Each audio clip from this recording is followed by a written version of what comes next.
Iniciamos la sesión solemne de instalación de la 20ª edición del Congreso Nacional de Infraestructura, el evento gremial más importante del país que congrega a más de 3.000 empresarios. Este evento, que durante esta edición se efectúa bajo el lema Infraestructura, una apuesta de todos, sostenibilidad, crecimiento empresarial y política de Estado. Acoge a representantes del sector público, dirigentes gremiales, académicos y representantes de la banca multilateral. Los invitamos a entonar las notas del himno nacional de la República de Colombia.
Pueden sentarse. Le damos la palabra al presidente ejecutivo de la Cámara Colombiana de la Infraestructura, doctor Juan Martín Caicedo, quien dará su discurso de instalación del 20º Congreso Nacional de la Infraestructura. Doctor Juan Martín, bienvenido.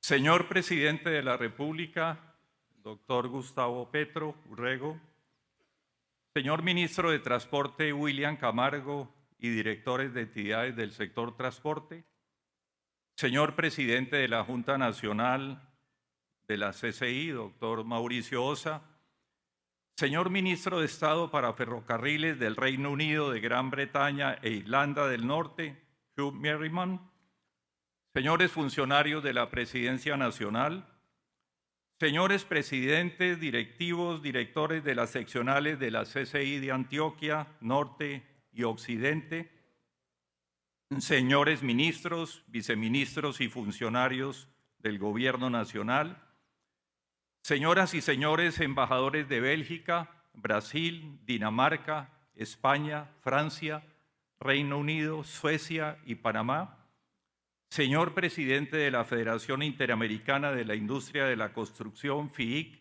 maestro Iván Stretch, señores miembros de la Federación Panamericana de Consultores, FEPAC, de Brasil, Perú, Argentina, El Salvador, España, México, Paraguay, Honduras, Chile, Colombia y Panamá. Señor presidente del Consejo Nacional Gremial, doctor Germán Arce, señores representantes de los organismos multilaterales, señores empresarios, señoras y señores. Ayer, justamente ayer, señor presidente, el sector de la infraestructura vivió un momento de preocupación.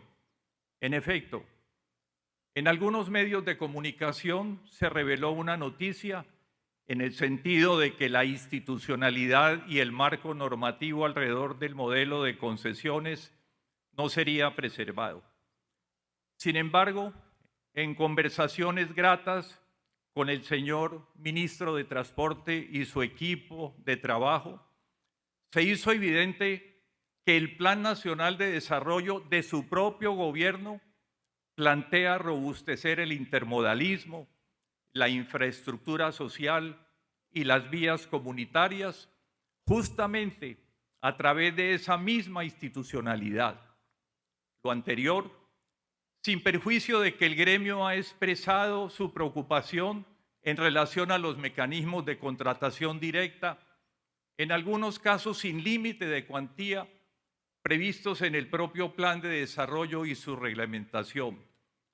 Reiteremos ahora de otra parte que el panorama, como usted mismo lo ha sugerido, que el panorama económico no luce alentador en materia de crecimiento. Los datos revelados por el DANE la semana anterior indican que la economía colombiana decreció 0,3% en el tercer trimestre del 2023. Dentro de este contexto, el subsector de obras civiles decreció en un 15%. De ahí, el imperativo de reconocer al sector de la infraestructura como bastión principalísimo de la reactivación económica. Efectivamente, un incremento de la inversión en infraestructura del 1,6% a través del modelo de APPs genera un crecimiento adicional del PIB superior al 2%, tal como lo ha dicho el propio Fedesarrollo. Lo anterior solo es posible entonces preservando la confianza de los inversionistas y los financiadores mediante condiciones que garanticen la seguridad jurídica. A propósito de seguridad jurídica, apreciado presidente, la decisión de congelar las tarifas de los peajes viales en enero del presente año significó un duro revés para la confianza del mercado, de los inversionistas y de los financiadores nacionales y extranjeros que creyeron y apostaron justamente por el modelo de APPs en Colombia. Por esta razón, creemos todos, y al respecto hemos conversado con su equipo de gobierno, creemos todos que hay que garantizar las fuentes de ingresos de los proyectos de APP porque se convierten en una condición más que necesaria para mantener la inversión del sector privado en la infraestructura pública. La certeza jurídica, en efecto, y la estabilidad en las reglas de juego despejaron el camino desde los 90 a la inversión privada y el desarrollo de ambiciosos proyectos de infraestructura. Pero más allá de las virtudes naturales de las concesiones o el modelo de APPs, mayor competitividad, modernidad, desarrollo e interconectividad, hoy de cada proyecto se desprenden inconmensurables impactos sociales. Es la gente representada en cientos de comunidades la que por cuenta de nuestras concesiones ha podido transformar para bien su vida. Esa transformación se ve reflejada en generación de empleo, en proyectos productivos, en preservación del patrimonio cultural, en construcción de tejido social, en un fuerte impulso al turismo, en la conciencia ambiental y en el respeto por el entorno que hoy profesan y ponen en práctica los proyectos. Al confluir todos estos elementos, hacen de Colombia un referente en asuntos de sostenibilidad, desarrollo económico y competitividad, no solo en la región, en el mundo entero. Quiero que nos tomemos un par de minutos, presidente y queridos asistentes, para ver un video en donde una trabajadora de viva voz cuenta cómo, desde el ámbito laboral, las concesiones han transformado para bien su vida. Sociedad Portuaria es una familia, Sociedad Portuaria. Es una empresa que primero le genera a uno orgullo de pertenecer a ella. Es una empresa que se preocupa porque sus empleados se capaciten y le permite a uno desarrollarse como persona. Yo soy administradora de negocios, un título que obtuve formando parte de la familia Sociedad Portuaria. Mi esposo, mis 3 hijos, mi papá, mi mamá y un nieto. Todo lo que tenemos y todo lo que somos se lo debemos a mi empleo. Este caso es apenas una pequeña muestra de los miles de empleos que a lo largo de estas últimas 3 décadas, desde los años 90, han generado las concesiones. Quiero anotar un aspecto adicional, presidente. Un porcentaje significativo de estas plazas de trabajo lo han ocupado las mujeres, nuestras madres, hermanas, esposas, hijas, en fin, estas valientes que día a día dan todo por sus familias, por sus regiones y por supuesto por su país. Las concesiones de primera, segunda, tercera y cuarta generación pasan por un total de 21 departamentos. Allí se concentra el trabajo que ha generado y sigue generando este modelo. Las cifras son elocuentes. 996.200 empleos generados históricamente por las concesiones. 34% de los empleos son ocupados por mujeres. El medio ambiente, la biodiversidad, nuestros ríos y mares, las montañas y valles son sinónimos de vida y de igual manera el mayor tesoro de Colombia.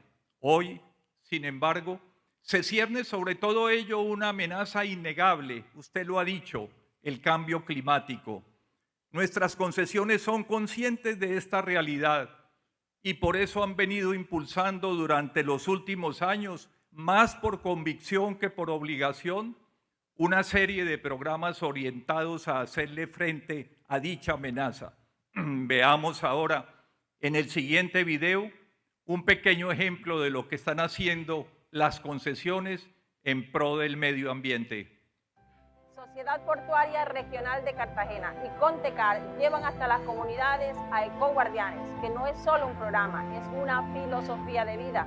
Trabajamos bajo 3 pilares fundamentales: el cuidado de sí, del otro y del entorno, con 5 estrategias: formación, jornadas ambientales, recuperación de espacios, tienda de trueque y club de lectura, básicos para que nuestros niños y sus familias se vinculen al medio ambiente, porque somos un grupo humano que late con un mismo corazón. Cada concesión, presidente, compensa con creces los efectos que puedan generar sus obras sobre el entorno y lo hacen con la siembra de miles de árboles, con la protección de especies nativas o endémicas amenazadas. De igual manera, las carreteras incluyen pasos de fauna para así garantizar la seguridad de los animales que habitan cerca de las vías. Los proyectos, además, estructuran políticas y ejecutan acciones eficaces para reducir la huella de carbono.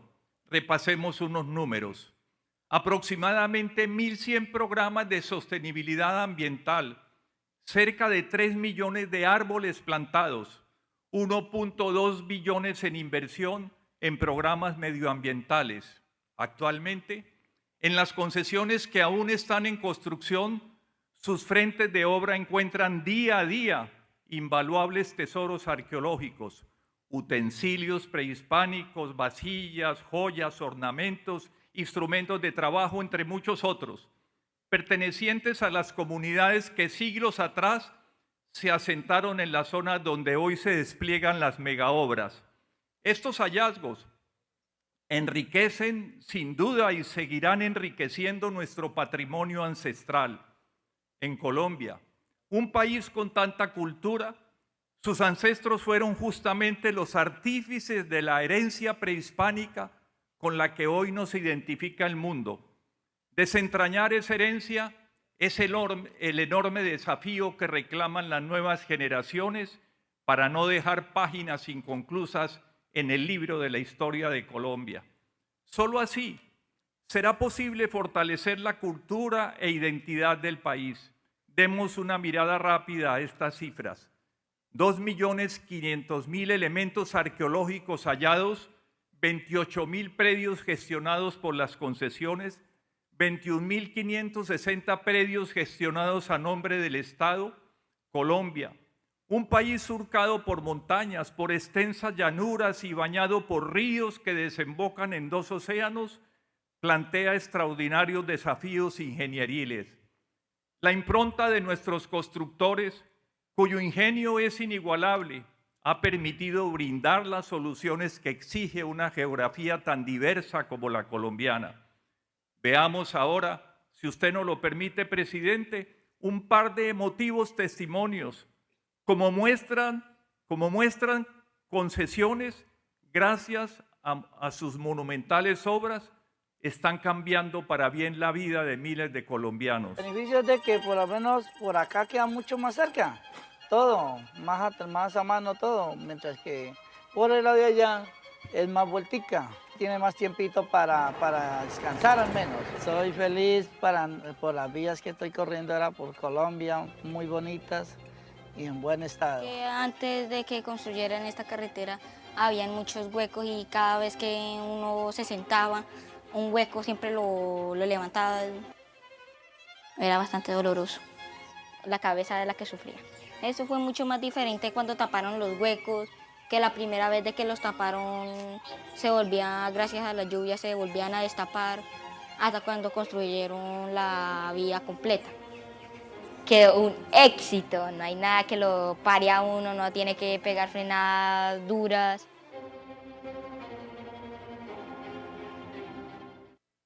Las palabras de ellos, presidente, confirman una tesis que creo que es suya. La infraestructura no debe ser un fin, es un medio. Un medio que no solo conecta a las regiones, sino que une a nuestra gente, a nuestras familias.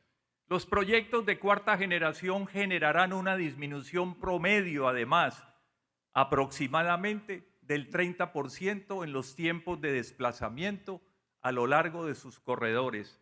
Tan solo su primera ola, por ejemplo, permitirá un ahorro total de más de 15 horas para los transportadores de carga en estos corredores.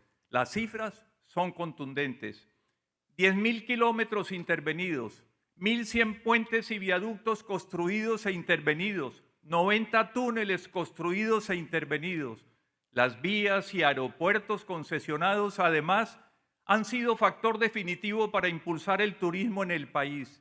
Gracias a las imponentes vías que se dibujan por toda la geografía nacional y los aeropuertos de talla internacional, cada año miles de viajeros se desplazan a sitios a los que antes de que existiera esta infraestructura era imposible acceder. Así, cientos de desarrollos turísticos y hoteleros actualmente lucen en pie alrededor de los hermosos e inexplorados paisajes. El siguiente video es una prueba de ello, señor presidente, veámoslo. Mi nombre es Norberto Martínez, más conocido como El Tostado. Vivo en la vereda Guayabal del municipio de Garagoa. Soy el propietario del asadero y restaurante La Parrilla de Tostado. Antes, cuando esta vía estaba en mal estado, por aquí no llegaba nadie, no llegaban turistas. Mi producto se me llenaba de tierra, lo que era la papa, la yuca, la carne. Estuve a punto de cerrar mi negocio. Llegaban los bancos a cobrarme, estaba endeudado. Llegué al límite de la quiebra. Mi sueño era siempre que mi negocio prosperara. Gracias a la transversal El Cisga he podido construir mis sueños. He podido comprar mi casita, he surtido mi negocio, he generado empleo. Me he dado cuenta que han llegado gente nueva, han llegado turistas. Gracias a que han llegado esos turistas, se han incrementado las ventas un 100%. He podido pagar mis deudas, he podido salir adelante con el arreglo de esta vía. Ahora sí creo que los sueños se cumplen. El impacto del turismo en Colombia no es menor. De acuerdo con el Centro de Pensamiento Turismo Económico, en el 2019 los gastos de turistas nacionales e internacionales aportaron directamente 5.900 millones de dólares al PIB nacional. La industria del turismo representó el 2.6% del valor agregado total de la economía en el 2019, actividad económica que ayudó a respaldar en ese momento a 1.2 millones de empleos.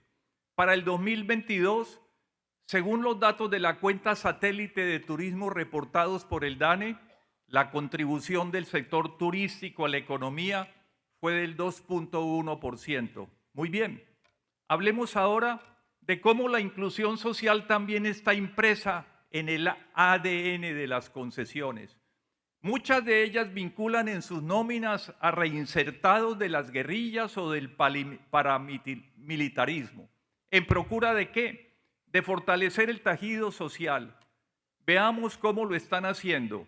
Hoy estamos en el municipio de Iconoso, Tolima, en el taller de confección de la cooperativa Tejiendo Paz. Cooperativa conformada por 22 excombatientes de las FARC que se reincorporaron al proceso de paz desde 2016 y a quienes nosotros apoyamos con nuestro proyecto de economía circular desde el 2018. Apoyar a estos excombatientes que le apuestan a la paz con la construcción de una cooperativa donde se cambiaron las armas por máquinas de coser. Es el compromiso que tenemos nosotros con la reincorporación y con el pueblo colombiano. Decirle, hicimos un acuerdo, firmamos un acuerdo que no más a las armas y creemos que desde este proyecto podemos decirle si estamos cumpliendo con el compromiso o con la firma del acuerdo de paz.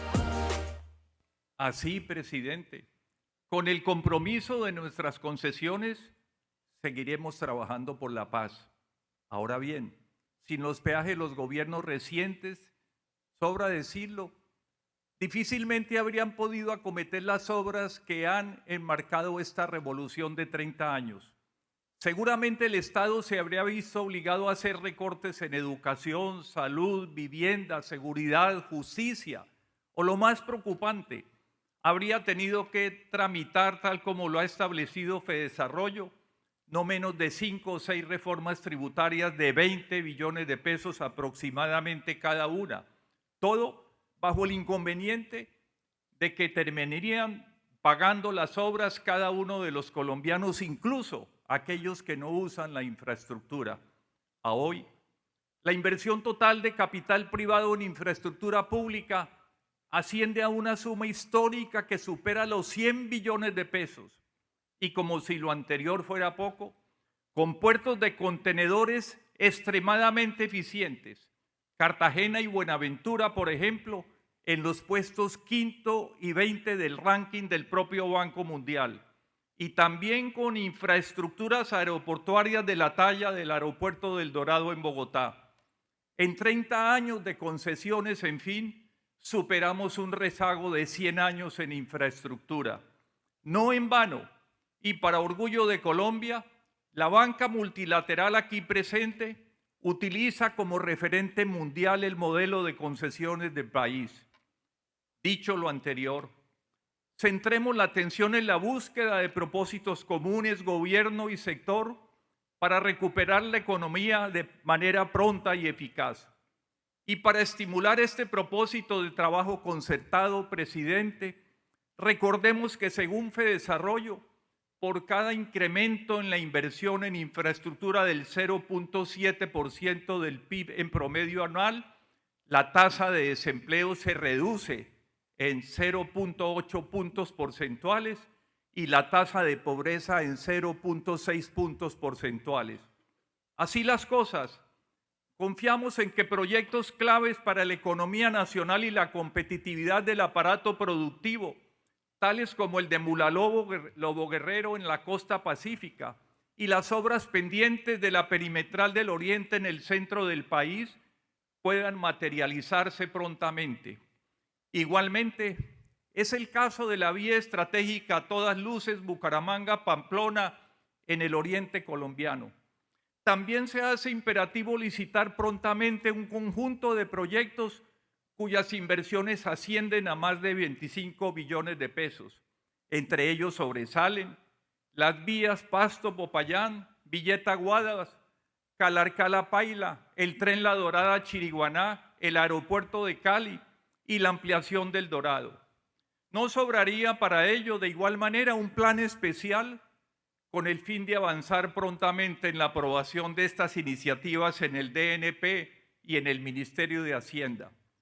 Existen, por lo demás, proyectos intermodales de APP que la ANI ya puede empezar a estructurar, amén de que ellos aparecen incluidos en el Plan Maestro de Transporte Intermodal 2015-2035. Me refiero al indispensable primer tercio de la vía Bogotá-Villavicencio y el dragado del puerto de Buenaventura. De otro lado, debe repotenciarse de manera inteligente la típica obra pública. En esa dirección, bien vale la pena impulsar programas como Colombia Avanza a través de proyectos estratégicos dependiendo de su ubicación geográfica. Es el caso, por ejemplo, de la variante San Francisco-Mocoa de las vías Quibdó-Medellín y Quibdó-Pereira. Se hace imperativo, por ende, la consecución de recursos para la finalización de sus obras. Con relación a los caminos comunitarios para la paz, reiteramos la disposición de las pymes de ingeniería para ir de la mano con las juntas comunales en las regiones. Las pequeñas empresas de ingenieros, en efecto, asumirían, entre otros, los retos de las obras en sitios críticos y el manejo adecuado de las aguas. Sugerimos en este escenario, igualmente con su venia, presidente, repotenciar el instrumento de obras por impuestos. Resulta especialmente pertinente en las regiones más aisladas. Compartimos y apoyamos, de otro lado, el anhelo suyo, el anhelo del gobierno, en el sentido de buscar fuentes alternas de financiamiento para la infraestructura. La valorización, por ejemplo, ya cuenta con soporte y viabilidad legal, lo cual, por lo tanto, nos invita a usted y a nosotros, al gobierno y al gremio, a construir de la mano la debida hoja de ruta a este respecto, incluso para conectar masivamente las vías concesionadas con los corredores secundarios y terciarios. Invitamos a su gobierno, en cabeza suya, de otro lado, a liderar en conjunto con los voceros de las federaciones de departamentos y municipios una especie de examen de conciencia en torno a la funcionalidad del sistema general de regalías. No se compadece, en verdad, la aberrante ineficacia de tan importante instrumento de cara a las ingentes necesidades de las regiones, especialmente las más apartadas del país. Baste observar, presidente, que en medio de tanta necesidad, el sistema general de regalías exhiba hoy, sin pudor alguno, 13 billones de pesos sin asignar. Ahora bien, que no quepa duda por lo demás que no se equivoca el gobierno cuando se empeña en reivindicar el componente férreo del propio Plan Maestro de Transporte Intermodal 2015-2035. Eficiencia y costo en el transporte de mercancías así lo justifican. Más aún, en cuanto a la filosofía de este empeño suyo, se basa en el principio de la complementariedad entre los distintos modos y no de una guerra a muerte frontal entre ellos. Por lo demás, en el sector de la infraestructura el escenario es especialmente retador desde el punto de vista social, dado que el país cuenta con 68.623 empresas de ingeniería legalmente constituidas y de ellas 68.062 están clasificadas en la categoría de pequeñas y medianas. Lo anterior significa que el 99% de nuestra industria está conformada justamente por las firmas de menor envergadura. ¿No deben ser ellas, acaso, parte de un propósito gubernamental de gran alcance? Es una verdad incontrovertible. Son las pequeñas y medianas empresas fuente inagotable de empleo, así como activadoras de la economía, por cuanto generan ganancias a los emprendedores y a sus empleados. Pese a ello, no están exentas de padecer las dificultades financieras que sistemáticamente aquejan a los empresarios. De allí que sea necesario establecer mecanismos que no solo garanticen su subsistencia, sino que también las fortalezcan y consoliden. En consonancia con esto último, avanza con éxito, como le contaba yo a ustedes esta mañana, la puesta en marcha del Fondo de Financiamiento de las Pequeñas y Medianas Empresas, que en asocio entre el gremio y el gobierno, con la participación de Bancoldes, busca apalancar a las pymes de ingeniería que así lo requieran mediante créditos con tasas favorables realmente competitivas. Reitero, son 68,000 pymes de ingeniería a la entera disposición del gobierno y del país para robustecer la economía y la política social. Señor presidente, si de lo que se trata finalmente es de avanzar con prontitud por la senda de la recuperación económica, no cabe duda de que la gran prioridad se centra en el rescate de la confianza inversionista. Desde los 90 apostamos por ella y consolidamos proyectos de infraestructura, como ya lo dijimos aquí, por más de 100 billones de pesos. El Estado no hubiera tenido la capacidad de hacerlo sin sacrificar inversión en otros frentes prioritarios. Es justamente en procura de tal confianza que nos hemos sentado ya con su equipo de gobierno a trabajar con urgencia de cara a la actualización tarifaria de los peajes concesionados. En relación a la obra pública, déjesenos participar en el reto gigante, inaplazable, de las vías terciarias y comunitarias, con el concurso de las centenares de pymes de ingeniería. Pero si de lo que se trata es de avanzar con éxito en este propósito, despejemos, tomados de la mano, el imperativo que sin duda usted y nosotros compartimos en el sentido de evitar que la reciente creación del INVIR pueda derivar en contrataciones directas mal habidas e incluso en obras fallidas por sumas cuantiosas. Para hacer el quite a dichos riesgos, queremos plantear a su gobierno la opción de que las pymes de ingeniería, 68,000 en todo el país, estrechen lazos con las comunidades y avancen de la mano y con éxito de cara al gran reto de los caminos veredales y las vías terciarias. Sería conducente, por lo demás, una veeduría eminentemente técnica, por ejemplo, de la Sociedad Colombiana de Ingenieros, dada su condición de órgano consultivo del gobierno. Presidente, nosotros, como usted, anhelamos la paz de verdad, pero también el progreso social.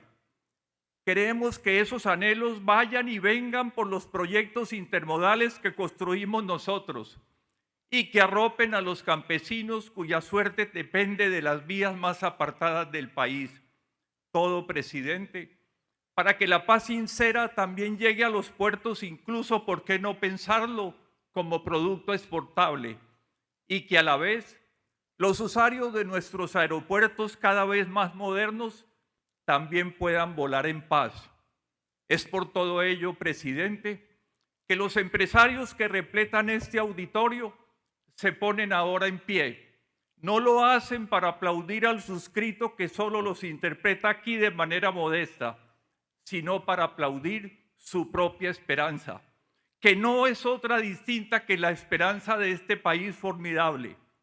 La democracia lo puso en sus manos, y es que con la frente en alto y de pie, queremos que resuene la fe en nuestro propio destino y en el suyo propio, señor presidente. Muchas gracias.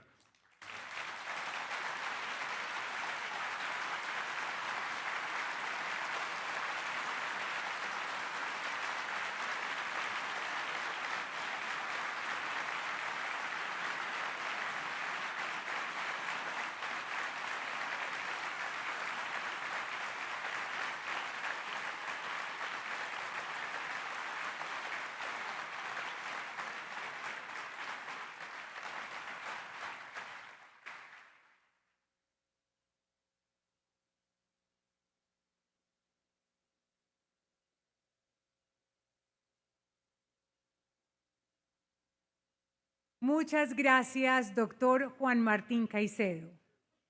Señoras y señores, con ustedes el señor presidente de la República, Gustavo Petro Urrego.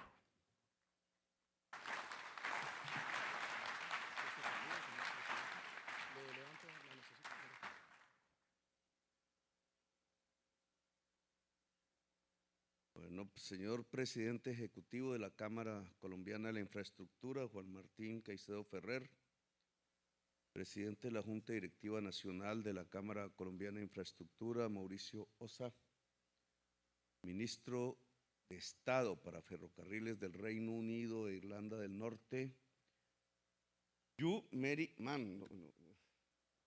Gracias. Aquí va mostrando la multiculturalidad que está asumiendo Europa en estos momentos. Representantes de los gobiernos internacionales presentes, señoras y señores embajadores, jefes de misiones diplomáticas acreditadas en Colombia, ministras, ministros y funcionarios del Gobierno Nacional, congresistas de la República aquí presentes, presidentes, vicepresidentes, directores del sector de la infraestructura y gremios empresariales, representantes de los gremios internacionales y de las diferentes cámaras de infraestructura de otros países, conferencistas y panelistas nacionales e internacionales partícipes en este congreso, medios de comunicación y en general a todas y todos los presentes que nos acompañan el día de hoy en este 20º Congreso Nacional de Infraestructura, el 20. Bien, ahí se tocaron bastantes temas. Yo quisiera un poco ampliar el espectro de la infraestructura, dado que este nombre, lengua castellana, infraestructura, tiene que ver en el fondo con el acumulado de la civilización humana en términos materiales. La cultura es el eje central del desarrollo humano, pero va expresando a través de los milenios ya cómo se va acumulando una, ahora la llamamos infraestructura, que no es más sino la plasmación material de la cultura misma, de las civilizaciones. Por tanto, no se reduce a carreteras, ni siquiera a modos de financiación. ¿Quién paga la carretera? La carga que va en el carro, el Estado, todos juntos, sino que, y me parece, aquí tenemos que mirar las condiciones mismas de la economía de un país para desarrollar sus posibilidades de plasmación material de su propia manera de desarrollarse y lo que está viviendo la humanidad en este momento, el cambio de fase. Me parece fundamental, el cambio de era, que me parece fundamental para que sea analizada desde la empresa misma, así sea la más pequeña de todas, creo que con mayor razón, porque tiene más capacidad de adaptarse a lo que puede ser un cambio de era de la civilización humana y por tanto de la plasmación material de esa civilización sobre el planeta Tierra. Lo mismo que el siglo pasado o cambia. Y quisiera llevar un poco la discusión a ese terreno un poquito, sin entrar a, obviamente, extenderme mucho, pero una circunstancia coyuntural de la economía colombiana, yo considero un agotamiento de una manera de entender de la visión de la economía colombiana y la necesidad de que se puedan prender otros motores, otras evoluciones económicas que van apagando, que puedan reemplazar lo que se va apagando ahora. La Corte Constitucional quitó una parte sustancial de la reforma tributaria. Eso tiene impacto el año entrante. Ni más ni menos quita 6.5 billones de ingresos del año entrante. Eso tiene un impacto. Un impacto que indudablemente es para mí pues la responsabilidad de saber qué hacemos. porque coincide ni más ni menos con que se cobra la primera cuota en grande de lo que se llama el crédito flash, el único país que lo hizo en el mundo para afrontar el COVID, los demás no hicieron eso. Es un crédito de cerca de 3.000 millones de dólares pagadero en 2 años. Entonces, obviamente, implica por el lado del gasto presupuestal un sustancial crecimiento como pago del servicio público de la deuda de 70 a 96 billones el año entrante. Este año eran 70, pasamos el año entrante a 96. Y los ingresos, al contrario, toca recortarlos en 6.5 billones. Eso en un solo año. ¿Por qué sucede? ¿Qué pasó? Bueno, cuestión de análisis de los periodistas. Al gobierno le toca saber qué hacer. ¿Por dónde? Recorta. ¿Cómo maneja? De tal manera que el golpe no sea mortal para la economía. Porque adicionalmente, como todos sabemos, en el mundo y en Colombia estamos estancados. Eso es lo que se llama la tormenta perfecta. No debió haberse producido. Lo advertí en algún momento, tratando no de presionar porque no me corresponde, pero sí de anunciar los efectos que podrían traer ese tipo de acciones. ¿Son en derecho? ¿No son en derecho? A mí me toca acatarlas. No tengo otra opción. El presidente de la República acata la decisión de la justicia porque defiende un Estado de Derecho que ayudó a construir, ayudando a que se produjeran las condiciones políticas de la Asamblea Nacional Constituyente en 1991. Y hay que ser coherentes con ese, que es nuestro propio proyecto político. La construcción de una democracia profunda en Colombia. No significa que con eso se quita la tormenta económica del año entrante. Eso no borra ni el crecimiento sustancial del servicio del pago de la deuda, ni la caída de los ingresos, que en mi opinión no era necesario que cayeran. Entonces, ¿cómo impacta sobre la partida inversión, que es de donde se financia parcialmente un esfuerzo de infraestructura en Colombia? Habíamos hecho crecer esa partida con mucha dificultad, a pesar del crecimiento del pago de la deuda. Esa fue una terquedad mía, prácticamente en mis reuniones internas, las madrugones que nos pegamos para hacer el presupuesto. A pesar de ese crecimiento sustancial del pago de la deuda de 70 a 96 billones, miramos cómo hacer crecer la inversión pública en Colombia contablemente. Esto tiene más discusiones y más tela que cortar, pero es el primer punto, cómo crece en el presupuesto. De 80 a 96 billones fue lo que pusimos. Si uno le quita la inflación, que será menor del 10% este año, ese es uno de nuestros éxitos. Igual de 80 a 96 billones, un crecimiento más o menos de 10 puntos reales. Un esfuerzo que ahora se ve golpeado, porque al mismo tiempo ahora hay que recortar 6.5 billones. Uno no quiere golpear la inversión, eso que habíamos ya alcanzado a aprobar en el Congreso de la República, porque hoy por hoy es una ley. Hay que ir a funcionamiento, no podemos ir a la deuda, nos toca pagar la deuda por orden constitucional, el servicio que corresponde el año entrante. Podemos hacer unas operaciones que se denominan del rollover, todo depende del mercado internacional y de sus circunstancias, que ya no son las nuestras, son las del mundo. Y no hay más que ir a funcionamiento. Funcionamiento en el gobierno nacional es básicamente ejército y policía. Entonces tocamos una vértebra que es la seguridad. O altos salarios, que no da para recuperar los 6.5 billones. No sé cómo, pero el año entrante no pueden subir los altos salarios en el sector público de Colombia. Sería un suicidio económico y son en las tres ramas del poder público, en las entidades descentralizadas, etcétera.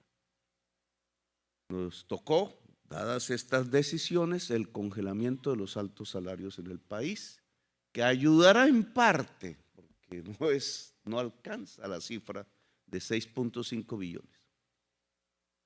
Lo otro es gastos de funcionamiento que no afecten las prioridades del Plan Nacional de Desarrollo. Y ojalá no tengamos que llegar a aplazar, y esto tiene que ver con el Congreso indudablemente, a aplazar decisiones no prioritarias en la inversión pública del país. Y será el orden que ya veremos si logra cubrir el hueco forjado prácticamente a 2 meses, menos de 2 meses del inicio del año, para aplicar el presupuesto nacional. Y aquí entonces entramos un poco en lo concreto, digamos, cómo asumimos la financiación de la infraestructura de Colombia y qué tipo de infraestructura, que es más o menos la discusión que aquí se ha planteado. En beneficio de Juan Martín y su discurso, indudablemente cuando empieza a adelgazarse las capacidades propias del Estado, cuando lo debilitan, en un momento en que no debería debilitarse, la figura de la concesión tiene una importancia, ¿cierto? Porque suple lo que el Estado no podría hacer por sí mismo. Es un mecanismo alternativo, yo nunca he sido enemigo de eso. Y digamos, las concesiones ya firmadas en Colombia, los contratos, pues van a ser honrados, nunca hemos dicho lo contrario. Ni sé por qué aparece como una discusión. Eso es más o menos como cuando dicen, no, es que se va a acabar la ANI. ¿Cuándo hemos hablado de acabar la ANI? Pero ni en sueños. ¿Cómo es que se vuelve una noticia? ¿Por qué razón? Eso siempre tiene sus historias. ¿De dónde es que sale una noticia así? Siempre hay una razón para sacarla, pero nosotros no estamos pensando en acabar la ANI. Al contrario, lo que estamos pensando es en fortalecerla, darle capacidad a lo mazucato, que la traje al principio de mi gobierno precisamente para que quedara el mensaje, porque es su teoría, de aumentar las capacidades del Estado, no debilitarlas. Es la estrategia de mi gobierno en muchos temas en donde el Estado nunca debió abandonar el campo. Yo creo que, y eso tiene ya que ver con el cambio de era. La siguiente era, si tenemos suerte, como humanidad, si tenemos suerte, es si tomamos las decisiones que toca ahora, porque ni más ni menos es el enfrentamiento de la crisis climática. Y el enfrentamiento de la crisis climática, si tenemos éxito, las noticias no son nada halagüeñas, llegamos a los 2 grados centígrados coyunturalmente, que intentábamos evitar como mundo, como humanidad, después de 28 COPs, reuniones de todos los presidentes en Naciones Unidas, pues hay una derrota de la humanidad. Y esa derrota se mide en la vida misma, en la existencia misma del planeta. Si tenemos éxito, pongo eso en puntos suspensivos, la humanidad vivirá otra era diferente, que es la de la economía descarbonizada. No voy a hablar de eso ahora, pero lo pongo porque esa economía descarbonizada demanda una infraestructura como toda civilización. Y estamos en el punto de quiebre. No es que eso es dentro de 100 años, entonces estoy hablando carreta aquí. No, es que ahora es el punto de quiebre.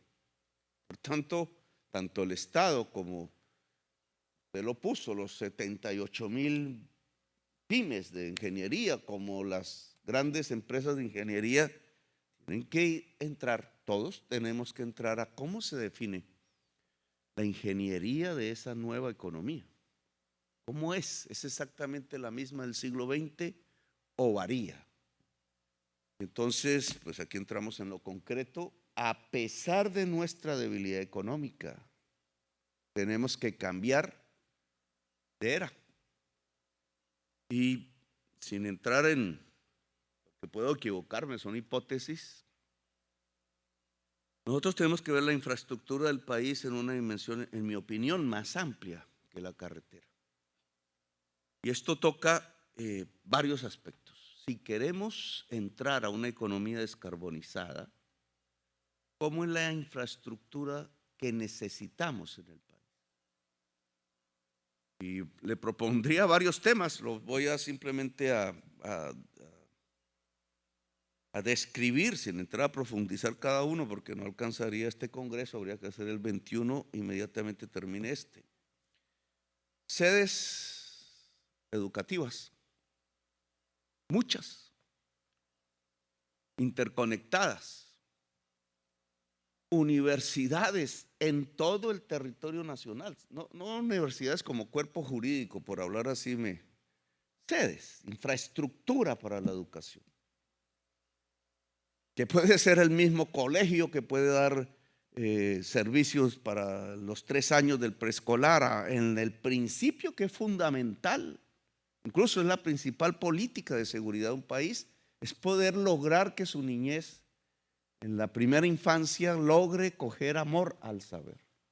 Ahí hay una infraestructura necesaria que no determina todo, porque al final el ser humano es lo determinante más que el cemento, decía en alguna campaña, pero es la forma como el ser humano podría lograr un objetivo que en Colombia es uno de los inmensos vacíos y deudas que nos está costando vidas.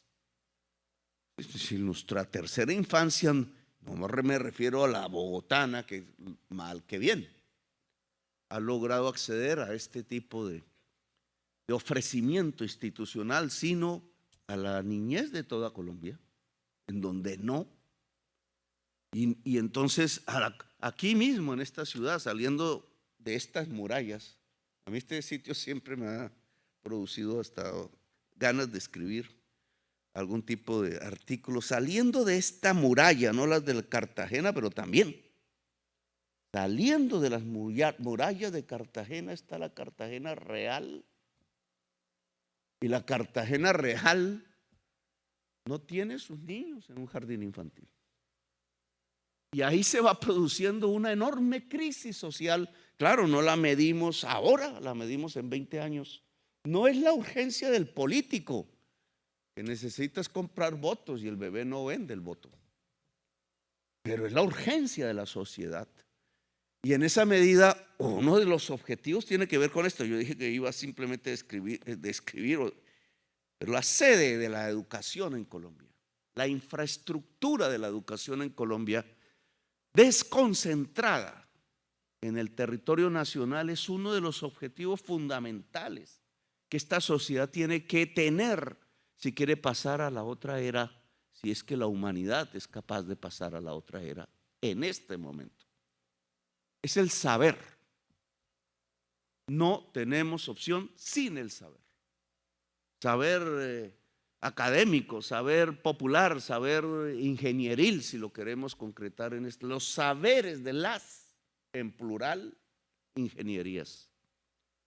Entonces, la infraestructura de ese saber no solamente nos demanda los ladrillos o las instalaciones para este sector, sino nos demanda la fibra óptica.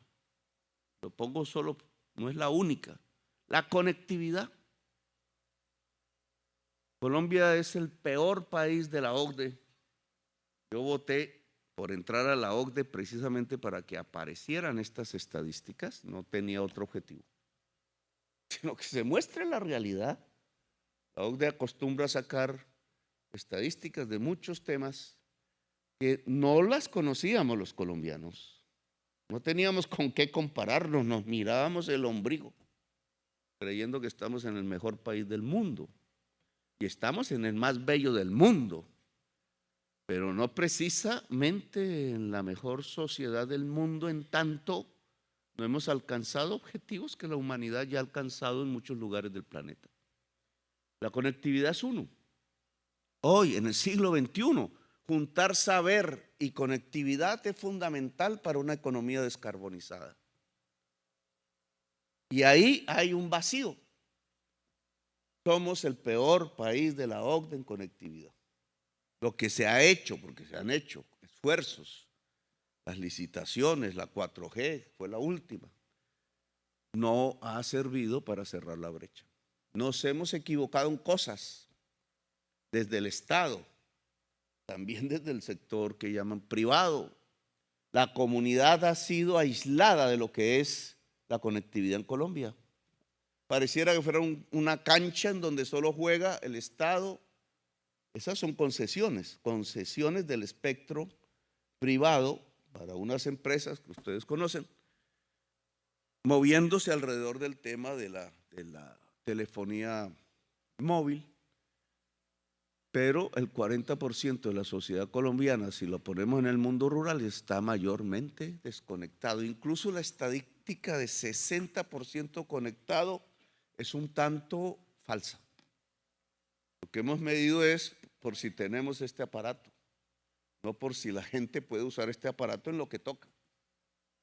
Y ahí hay otra infraestructura, hay otro tipo de ingenierías, obviamente, que saben de este tema.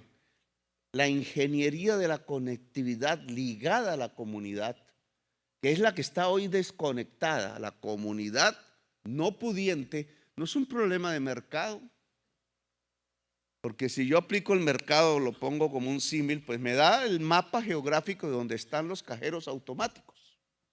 Más o menos el mercado en Colombia es donde podemos concentrar los cajeros automáticos, y donde no hay cajeros automáticos, que entre otras funcionan es con conectividad, no hay mercado. Y entonces se fragmenta el país y creemos que con un solo instrumento pudiéramos lograr el derecho que es por definición universal, la fibra óptica. Podríamos mencionar otros temas que tienen que ver con una nueva era y no precisamente pasan por una carretera. Aunque yo diría que si siguiéramos los caminos vecinales que llamábamos antes, o vías terciarias, como la tecnocracia le puso como nombre, y lleváramos fibra óptica por el camino vecinal, pues lograríamos la conectividad, y juntaríamos vía con conectividad. La transición energética. La transición energética es fundamental. Una economía descarbonizada tiene al menos dos elementos pilares. Yo le pondría un tercero, pero para alcanzarla, dos, para tocarla. El cambio de la matriz energética hacia energía limpia y la movilidad eléctrica si su fuente es limpia. Queda un tercero, que es el proceso de producción. Y ahí entramos en un debate sobre si los actuales procesos de producción con sus relaciones sociales garantizan la descarbonización. Ese es un tema sobre todo en las economías desarrolladas. Pero al menos la transición energética, que en Colombia es fácil, en Estados Unidos y en China es dificilísimo. Incluso en mi reunión en la PEC, como invitado, porque Colombia en 28 años no ha sido miembro pleno, no la quieren ahí, por un problema que no es de Colombia, que es que China tampoco quiere a la India, y entonces pagamos las consecuencias de ser un país en el Pacífico, con una élite colombiana que se olvidó del Pacífico y que no podemos entrar a la Alianza del Pacífico, que es la principal potencia económica del mundo, como antaño el Mediterráneo, como después el Atlántico Norte, ahora es el Pacífico. No es el Mediterráneo, con el debido respeto, no es el Atlántico Norte, es el Pacífico lo que ha logrado hoy la primacía económica del mundo. Y nosotros que estamos en el Pacífico, ni nuestra élite quiere el Pacífico, ni podemos entrar al Pacífico. Ahí pude hablar, ahí me invitaron, Hasta el 31 de diciembre somos invitados, después ya no somos ni invitados. Estamos haciendo el esfuerzo de entrar. Quedó ahí de presidenta una muy amiga mía que es la presidenta del Perú, entonces no sé muy bien. Pero en ese encuentro le decíamos pues a los principales poderes del mundo, Estados Unidos, China, Rusia, que estaban allí. No estaba la Unión Europea, no hace parte de ese mundo, a Vietnam, a Japón, Malasia, etcétera, a México, a Chile, a nuestros países hermanos del Pacífico. Les decíamos, bueno, la transición energética nos puede permitir en ese mundo que es las principales chimeneas del CO2, China y Estados Unidos, literalmente matándonos como humanidad a través del cambio químico de la atmósfera y lo que produce. América del Sur tiene el mayor potencial en esa olla para brindar energía limpia, por su agua, por sus vientos, por su sol, porque todo eso junto se vuelve hidrógeno verde, etcétera. ¿Cómo es que entonces no podemos hacer un acuerdo en donde ayudemos a apagar las chimeneas para ayudar a salvar la existencia y ofrecemos todo un modelo no, una oferta de energía limpia que indudablemente aquí sí estaría hablando de otras cosas, digamos, no de cómo financiamos por fin la doble calzada Villeta-Guaduas. Se volvió la vía eterna. Yo no sé desde cuándo, desde que yo paso por ahí no puedo. Y nos metemos en un tema fundamental, global, determinante. Que ya no hablaríamos de $1.000 millones, estaríamos hablando de 100.000, 200.000, 300.000 millones de dólares en una infraestructura y en unas ingenierías que son inéditas respecto a Colombia, pero que ya tienen unos desarrollos palpables indudablemente en el mundo y en los cuales nosotros podríamos ser poderosos.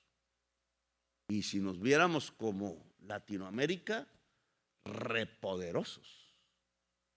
Y es la nueva era. Y entonces aquí sí hago una invitación, digamos, a nuestra ingeniería colombiana, porque aquí indudablemente hay que aprender, y aprender donde más se sepa de este tema, y enseñar. La universidad le pedía a la UIS, bueno, tenemos ingeniería de petróleos, pero deberíamos estar dando los pasos para que esa ingeniería de petróleo se convirtiese en la ingeniería de energías limpias.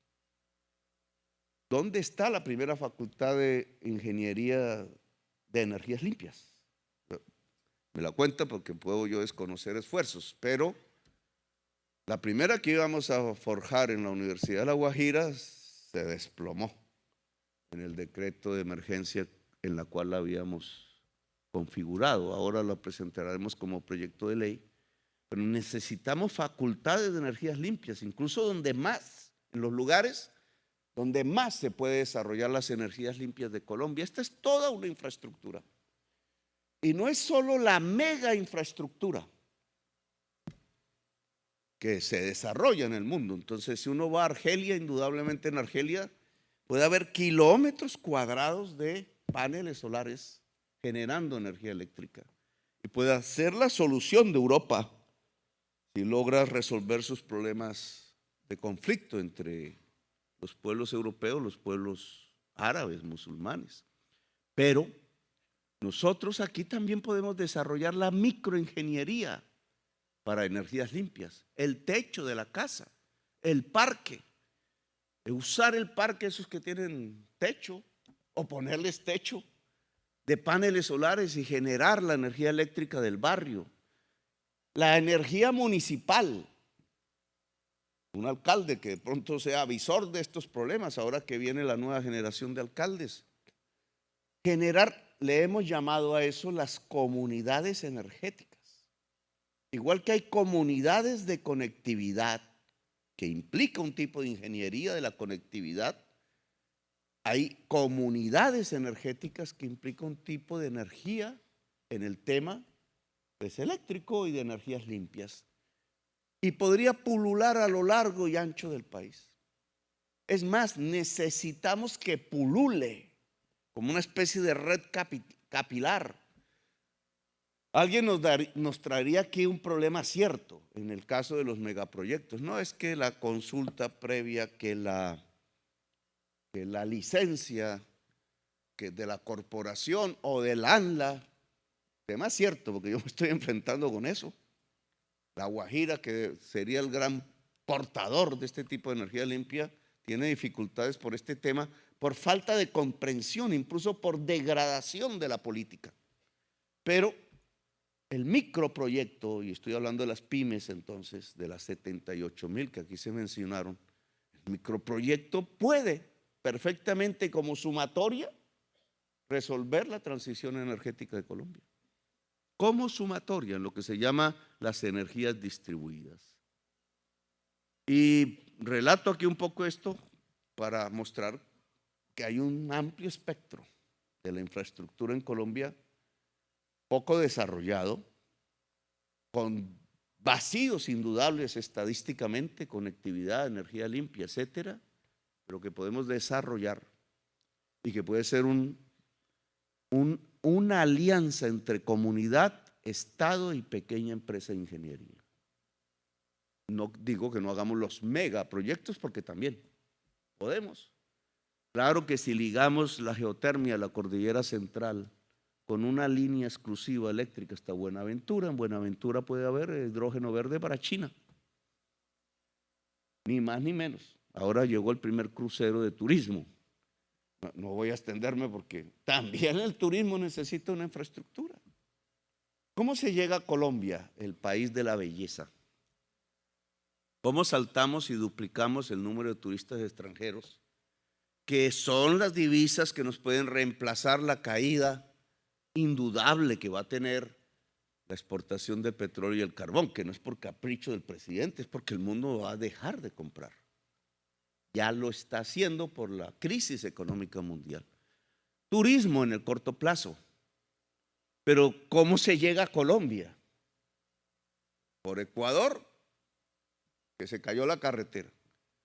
No se cayó la carretera, la falla geológica por donde se puso la carretera actuó. Hoy, creo, fue hoy, ayer, abrimos, ¿cuántos meses pasaron de la crisis? 10 meses. 10 meses después abrimos la carretera propia, no la vía provisional que lo hicimos para afrontar la emergencia. Ayer abrimos la vía propia, pero esa es la vía que nos conecta al sur, la única. Y por el lado venezolano, pues ni hablemos. Habían cortado hasta la frontera. Entonces, ¿cómo se llega a Colombia? Por el tapón del Darién. No, se llega por vía aérea y eso implica pistas aéreas internacionales, que es por la dimensión de la pista, no por el ladrillo del edificio, como se mide si es internacional o no. ¿Y dónde las ponemos? En los sitios más bellos del país. Y quizás, no solamente por vía aérea, por mar, acaba de llegar también el primer crucero a Buenaventura en 50 años. A Buenaventura. A los que llegan aquí, que ya vienen de vieja data, pueden llegar a otros lugares, pueden cruzar el río Magdalena o salir por el río Magdalena hasta Monpós, etcétera. Pero duplicar el número de turistas como un propósito, yo creo que podemos triplicarlo, pero más adelante. Duplicar, que es una medida para transitar de una era económica a otra, el turismo, a pesar de que aún no sabemos una tecnología para que el avión no use combustibles de efecto invernadero. A pesar de eso, el turismo es una medida de transición que perfectamente podría sacarnos de un momento de crisis de una era que finaliza, la era fósil. ¿Cuánta infraestructura para ello? En los sitios bellos del país, un empresario privado puede asumir la responsabilidad de hacer la obra. Y aquí quiero entrar un poquito en este tema. ¿Puede un empresario privado hoy por hoy, sin problemas, llegar al Pacífico y construir pistas internacionales en los sitios más bellos del Pacífico o en el borde del Amazonas, junto a la frontera con Brasil y Venezuela, en Chiribiquete, por ejemplo, que creo que sería uno de los grandes puntos de desarrollo del turismo colombiano, el mural de la humanidad? Dicen que es la primera tierra que surgió. Y allí hay murales de hace 10.000 años. 10.000 años. ¿Eso qué significa? Eso significa un gran golpe, incluso para nosotros. En esto estoy de acuerdo con Alejandro Gaviria. Chiribiquete es un símbolo, porque sencillamente no tenemos 500 años. Tenemos miles aquí. Y miles ya habían empezado a expresar hace miles de años una cultura que se le puede mostrar al mundo simplemente si se pone una pista internacional cerca de Chiribiquete. Pero ¿a qué empresario lo podemos mandar allá? A que empiece a trabajar como se tiene que trabajar eso, a los costos que implicaría. Indudablemente tenemos problemas de Estado en el territorio nacional. Y por eso estamos habilitando, este es un tema que dejó a la discusión, al Ejército y a la Armada para que a través de los batallones de ingenieros puedan asumir obras de infraestructura en lugares geográficamente, porque esa es la diferencia nacional, donde sea muy difícil para un empresario privado asumir ese tipo de responsabilidades. Esto significa dotar de capacidad al Estado en donde toca, porque si lo logramos, yo creo que las posibilidades de pasar de una era económica a otra que nos demanda el mundo, la humanidad y sus necesidades, sería mejor para nosotros. Bueno, y entonces ahora sí aboco el tema que usted tocó, Juan Martín, central, digamos, que es la concesión de carreteras. No sin antes también pedirles que ampliemos la visión aquí. Porque nosotros, y eso está escrito en el Plan Nacional de Desarrollo, es ley, nosotros nos vamos por la multimodalidad. Y también tiene que ver con la crisis climática, la movilidad eléctrica,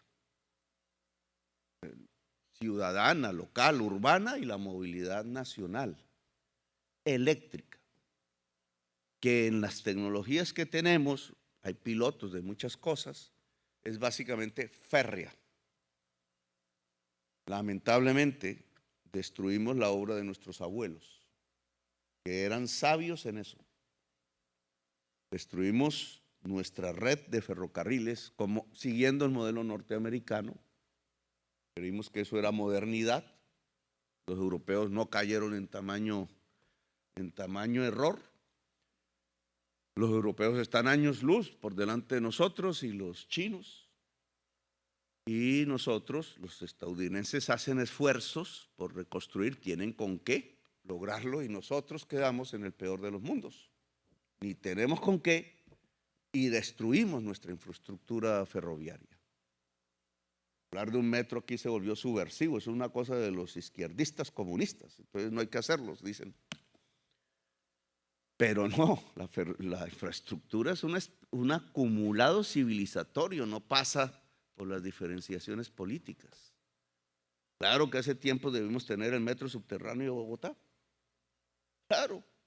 Van 9 años y no hay una piedra que se pueda llamar realmente metro en Bogotá. Fueron razones políticas, no técnicas, para no hacerlo. Así de simple. O sea, porque Petro entregó los estudios, entonces no se debía hacer el metro subterráneo en Bogotá, si no vamos a ningún Pereira.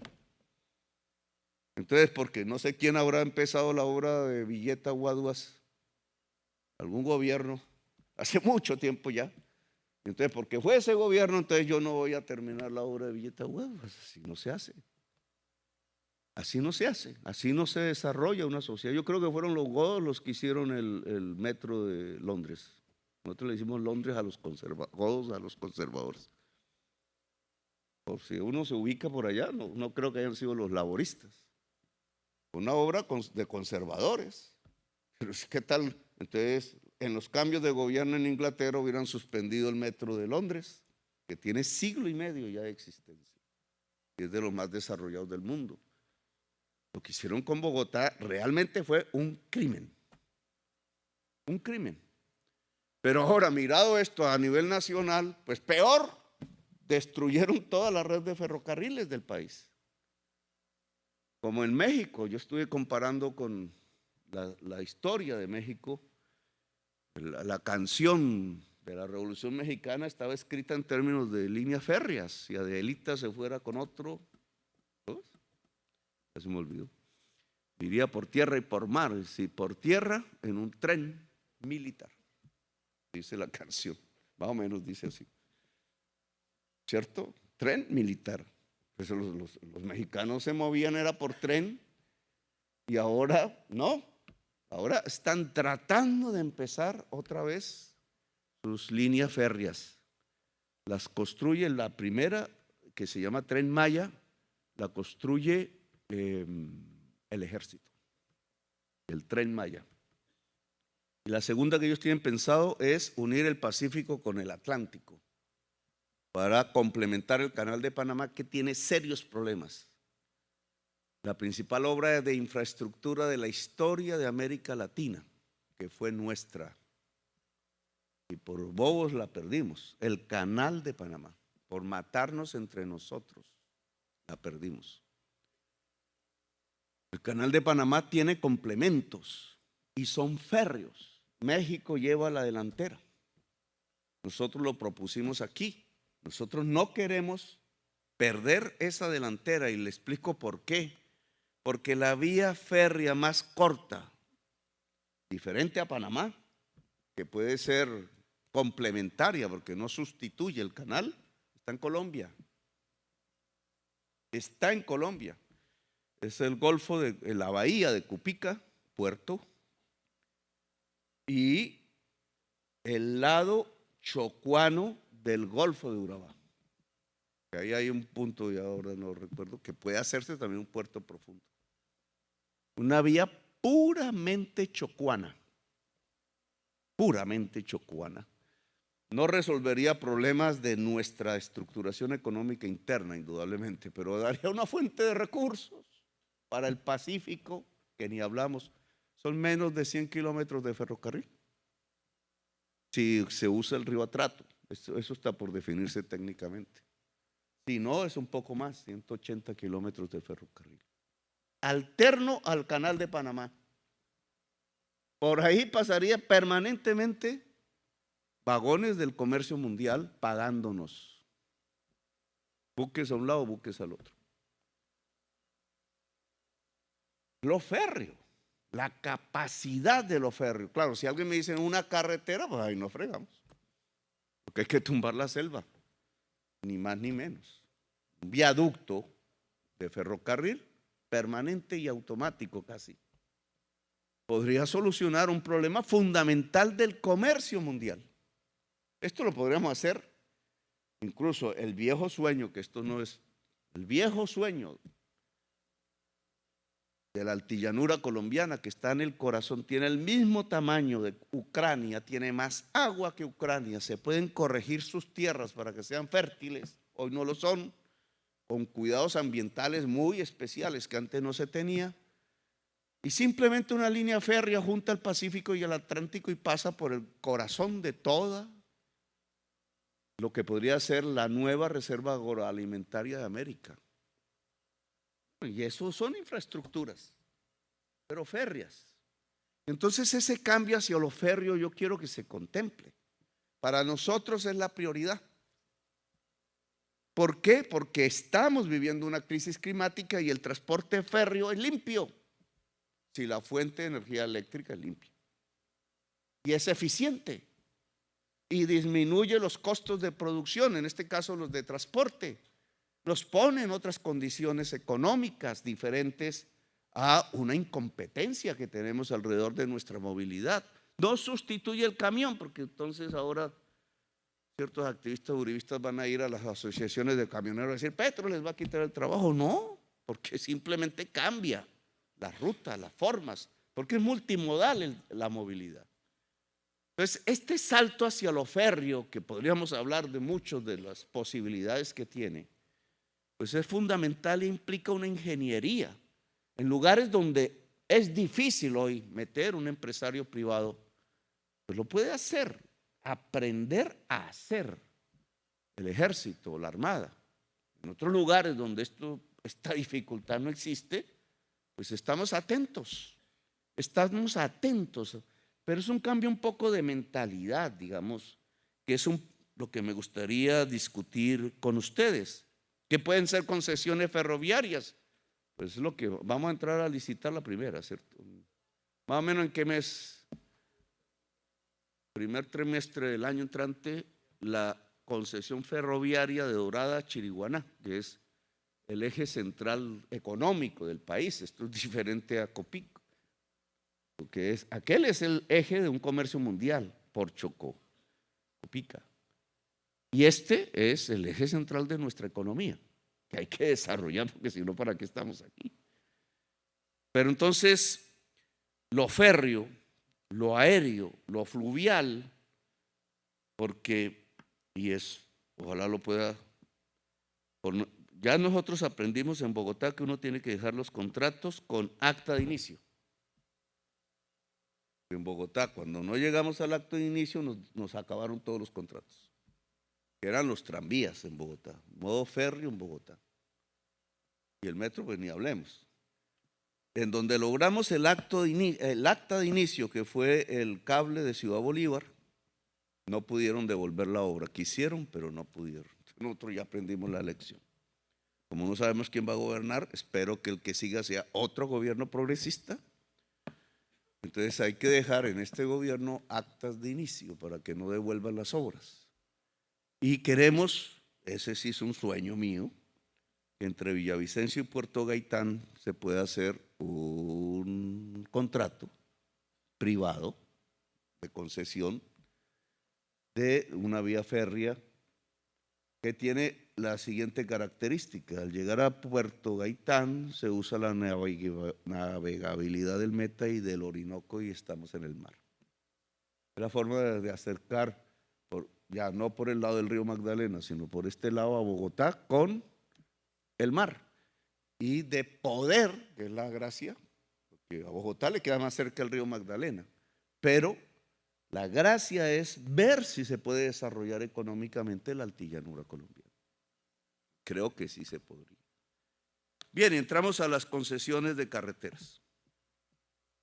Nosotros no vamos a incumplir ninguno de los contratos firmados.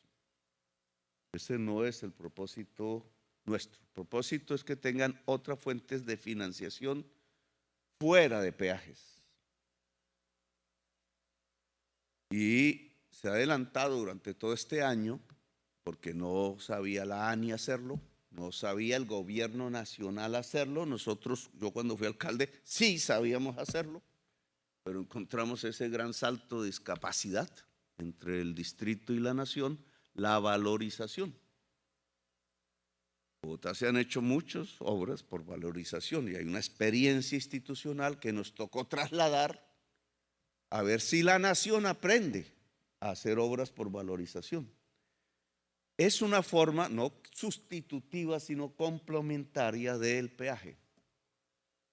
¿Por qué? Porque al recargar el peaje sobre la carga y de vez en cuando sobre quienes pasan por la carretera, pues estamos recargando de tal manera que se vuelve insostenible.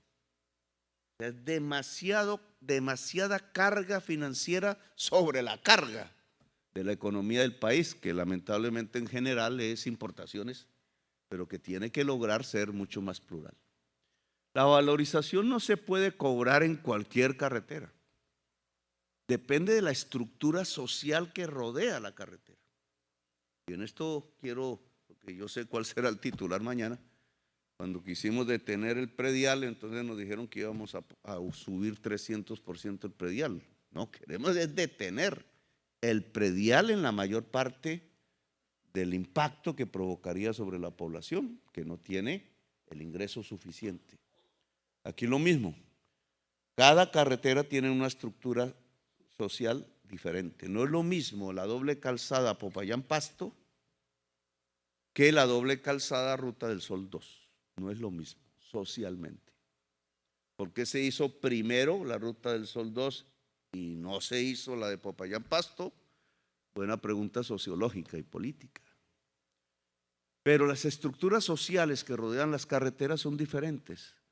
Nosotros no vamos a cobrar valorización al parcelero, al pequeño campesino, al pequeño tendero de los que usted puso en el video, porque los arruinamos. Generamos una especie de gentrificación a lo largo de la carretera.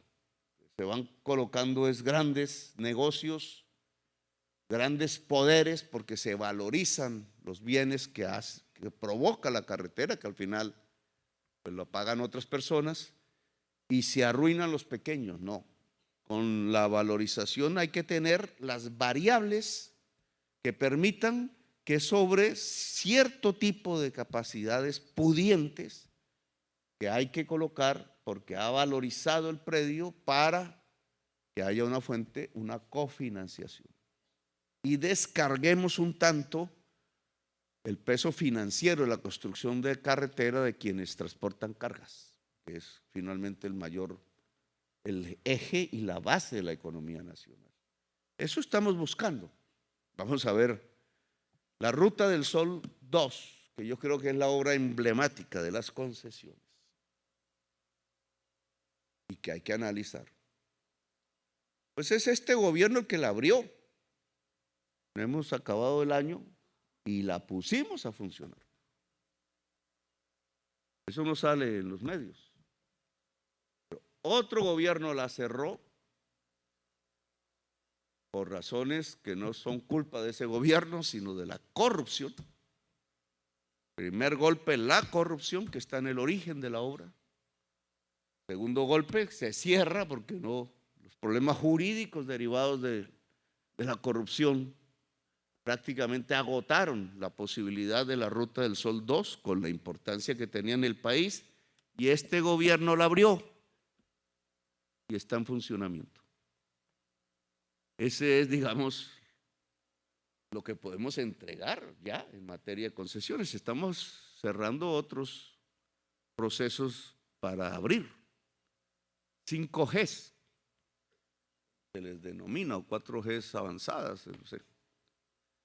Los nombres que le han puesto a ese tipo de concesiones, que tienen que ver con quién asume el riesgo. Y es un tema obviamente más técnico, de discusión entre las estructuraciones de una licitación. Muchas de esas concesiones fueron hechas en pesos y con la tasa de cambio como ha venido, no están financiadas. Hay problemas, digamos, en la estructuración de los contratos, que habrá que estudiar, digamos, obviamente, pero en la idea central de este gobierno, y el ejemplo de la Ruta del Sol 2, que es muy simbólica y hará parte de la historia nacional, es que este gobierno la abrió. Y nosotros vamos a cubrir, en lo que corresponde al periodo que tenemos y con las dificultades financieras que tenemos, pues lo que los contratos nos demandan. Pero sí queremos pasar el esfuerzo futuro de la nación, empezando por este gobierno, hacia modo férreos. Yo quiero que quede pues con claridad, que no significa que se acabó la ingeniería, sino que aparece una rama que hay que desarrollar de la ingeniería, que es la ingeniería férrea. No vamos a acabar con la ANI. Le vamos a dotar de capacidad a la ANI. No vamos a acabar con Invías. Vías se centra en un tipo de vías de Colombia. Vamos a crear el Instituto de Vías Rurales, INVIR, decreto, porque tuve facultades extraordinarias para desarrollar algo que está en un 90% deteriorado, 90%, que es la vía vecinal, que tiene que ver mucho con la producción agraria y campesina. Queremos desarrollarla. ¿Con quiénes? Con organizaciones populares.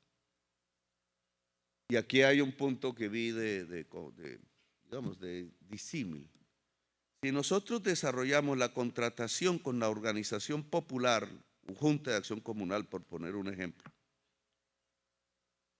obviamente tiene que ser directa porque es la Junta de Acción Comunal donde está la vía. Y la institucionalidad colombiana generó una organización popular, no la hice yo, que se llama la Junta de Acción Comunal de la Vereda.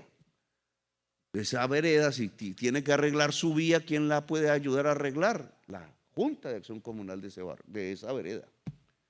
Por eso es que el decreto solo crea una contratación directa para el caso de una organización popular. Las están entregando mucho más baratas que por los otros métodos. Eso no significa que sea el único. Pero a mí sí me parece que deberíamos, en la vereda, no solamente aparece la necesidad de una vía de comunicación que permanentemente se destruye por las crisis climáticas, por la misma crisis climática, o cae, se mueve una montaña, o se inunda, o algo pasa, y nuestras capacidades de comunicación en la Colombia profunda se desmoronan cada año. Y aquí aparece un tema, y yo con esto voy a terminar. Aparece un tema que también quiero dejarles para discutirlo, para amaciarlo en la cabeza, en el cerebro. Y es la adaptación a la crisis climática. Es todo un terreno, lamentablemente, en ampliación que tenemos que asumir. Les voy a colocar ejemplos. Si salimos a Cartagena, de las murallas a la Cartagena, está todo inundado. Seguro que sí. La noche llovió toda la noche. Está todo inundado. Si salimos al mundo rural, a los alrededores, ni se diga. La Guajira está inundada. Solo por hacer una comparación, hoy Arabia Saudita está inundada. Imagínense lo que está pasando en el mundo. Los ingenieros de Arabia Saudita sabrán de cómo lograr desinundar la Arabia Saudita, seguro que no. Están acostumbrados al desierto. Aquí nosotros, las vías de comunicación y los sitios, los lugares de Colombia están bajo riesgo. Necesitamos una enorme capacidad ingenieril en todo el país, pero es una ingeniería diferente para tratar de adaptar nuestro territorio a la crisis climática. Este es un tema que pongo en discusión para ustedes. Si yo voy a un pueblo aquí de La Mojana, tradicionalmente se inunda, incluso se inunda no es por la crisis climática, sino porque eran tierras del agua, Y entonces voy a un poblador común, él me va a decir Tape Caregato, que es una trocha que abrió el río entre los Jarillones. Claro, él no me va a comprender que no había que poner jarillones. Los jarillones son tecnología del siglo XIX y XX. Esto colóquenlo como hipótesis, porque yo no soy ingeniero, he aprendido un poco de estos temas. ¿Qué hace el jarillón? Elevar el río. Y al ir elevando el río, aumenta el riesgo por la fuerza. Si vuelve y rompe el jarillón, ya rompe con mucho más fuerza. Claro, el campesino dice, no, pues tapen el jarillón. Y hay contratistas que van y tapan el jarillón, incluso algunos no muy decentes. Pero necesitamos otro tipo de ingeniería que nos enseñe a disminuir los riesgos, a mitigar el riesgo. Solo pongo ese ejemplo, pero habrían muchísimos. En las laderas, en los barrios, en urbanos, en las ciudades, pegados a los ríos, en la forma como manejamos el agua, en la liberación de espacios del agua, una ingeniería de la crisis climática, en la manera como hacemos las vías mismas. Esta vía a Barranquilla, muy gloriosa, se inundó en la inundación del 2011. Se inundó. ¿Por qué? Porque no había el cálculo de lo que significa la crisis climática, no porque la vía en sí misma estuviera mal hecha, sino porque no estaba en la mente del ingeniero que hay una cosa que se llama crisis climática y que hay que calcularla, que cada vez es peor hasta que el norte no transforme su economía. Y entonces esa ingeniería de la crisis climática, en mi opinión, es para los 78,000 MIPYMES.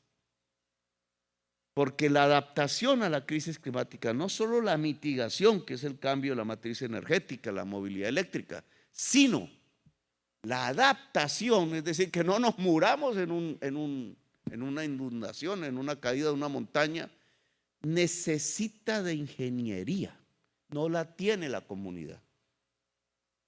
Y entonces esta alianza entre pequeña empresa ingeniera, la comunidad y el Estado se vuelve fundamental si queremos avanzar en la adaptación. Y dejo ese campo ahí abierto porque incluso no es que sepamos mucho, hay que aprender, y en el Estado ya se está desarrollando, en el gobierno, una forma para abordar este problema. Y termino aquí.